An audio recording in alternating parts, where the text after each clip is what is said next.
हमारे शानदार लोकसभा के सांसद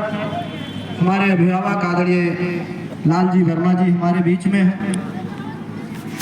मंच पर बैठे आदरणीय राजेश पटेल जी हैं और प्रदेश सचिव आदरणीय जगन्नाथ पाल जी, ध्रुव वर्मा जी और भाई धर्मवीर वर्मा जी, आदरणीय बड़े भाई हमारे विभिन्न पदों पर रहे समाजवादी पार्टी में आदरणीय इंद्रपाल यादव जी, अपनी मुस्कान से जाने जाने वाले आदरणीय डॉक्टर एमपी यादव जी, अभी अभय जी हमारे बीच में अपने शानदार वक्तव्य को रख रहे थे और उधर हमारे मास्टर साहब प्रबंधक जी बैठे हैं और हमारे बड़े भाई आदरणीय विजय बहादुर वर्मा जी और शानदार विधानसभा अध्यक्ष आदरणीय सियाराम निषाद जी, राम बच्चन सैनी जी और बाबू जी प्रधान जी, सामने बैठे संतराम बाबू जी, सुजीत अम्बेडकर जी, राम प्रवेश जी और रविंदर पाल और छोटू जी,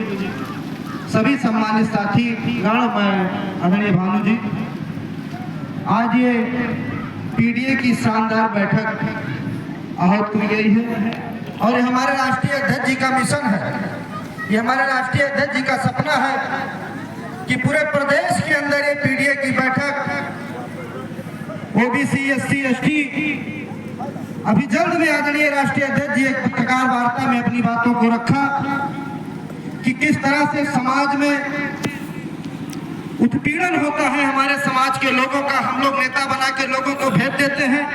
और सदन के अंदर जब लोग बैठते हैं तो वहाँ आउटसोर्सिंग की बात करते हैं, कभी हमारे पक्ष की बात नहीं करते हैं। आदरणीय लालजी वर्मा जी हमारे बीच में हैं।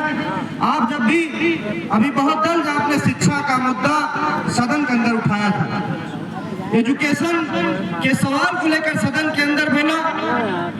आज सवाल जो है हमारे गरीब किसान मजदूर के बेटों के सामने जो दोहरी चुनौती दिखाई पड़ रही है,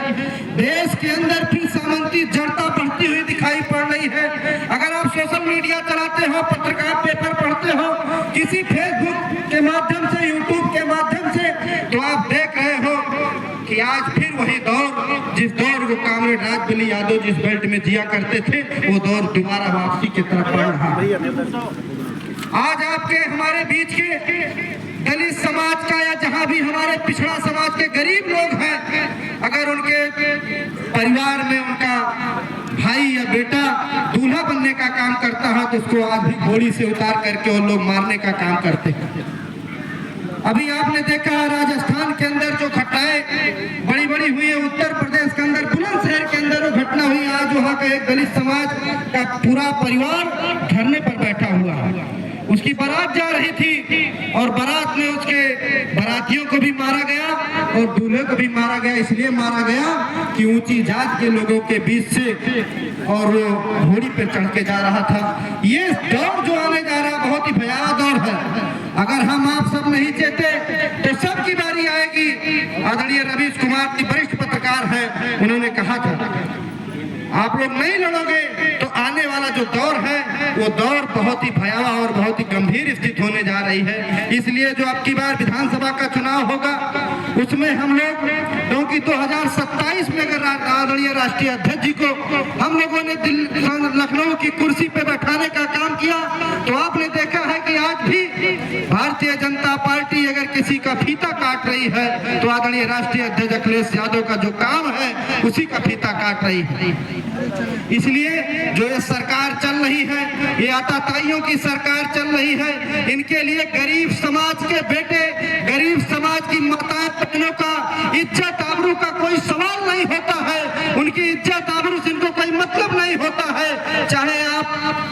कुंभ की घटना हो, चाहे देवरिया में जो घटना हुई हो,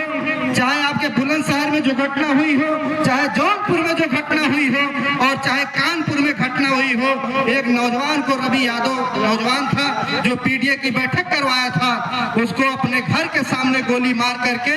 और उसको उसकी बॉडी को अपने घर के अंदर खींच ले गए। इतनी बड़ी जड़ता समाज के अंदर दिखाई पड़ रही है। देवरिया में निषाद समाज के साथ बहुत बड़ा अन्याय हुआ, निषाद समाज के बेटों को मारा गया, उसके बाद उनके घर को भी कब्जा किया गया। इसलिए ये समय हमारे आप सबको, और राजनीति ऐसी ताकत है, डॉक्टर बी आर अम्बेडकर ने कहा था कि अपने अपने बच्चों को पढ़ाइए लिखाइए, एजुकेशन मजबूत करिए, आगे बढ़ाइए। लेकिन जो सरकार चल रही है, हायर एजुकेशन कितना महंगा कर दे रही है कि हमारे आपके बच्चे नहीं पढ़ लिख सकते हैं, और दोहरी शिक्षा नीति ला करके एजुकेशन को कमजोर कर रही है। हाई इंटर को जाके बोर्ड बना रहे हैं और बताया है विद्यालयों में कि हाई स्कूल तक कोई बच्चा फेल नहीं होगा। जब बच्चा फेल नहीं होगा तो हमारे आपके घर के नौनिहाल जो बच्चे पढ़ लिख रहे हैं, उनका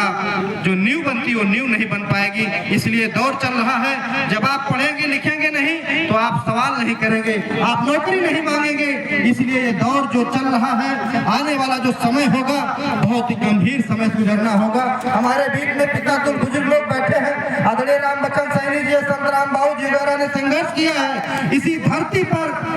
बहुत सी लाशें गिरी गई हैं, तब आज हम लोग सर उठा करके जिस मंच पे भाषण पे ये बोलते हैं, नहीं तो बोलने का अधिकार नहीं था, कुर्सी पे बैठने का अधिकार नहीं था, और जो कपड़ा पहन के हम लोग निकलते इसका भी अधिकार नहीं था। लेकिन ये पुरखों ने हमारे लड़ाई लड़ा है, इसलिए इस लड़ाई पे यहाँ के नौजवानों की जिम्मेदारी है। जो यहाँ के नौजवान समाज के नौजवान हैं, चाहे जिस समाज के हो, जो भी पीडीए में अपने आप को समझते हो, उन सब की जिम्मेदारी है कि उनको आगे बढ़ करके और पीडीए राष्ट्रीय अध्यक्ष जी के फैसलों को आगे बढ़ाना है, और इस फैसलों को आगे बढ़ा करके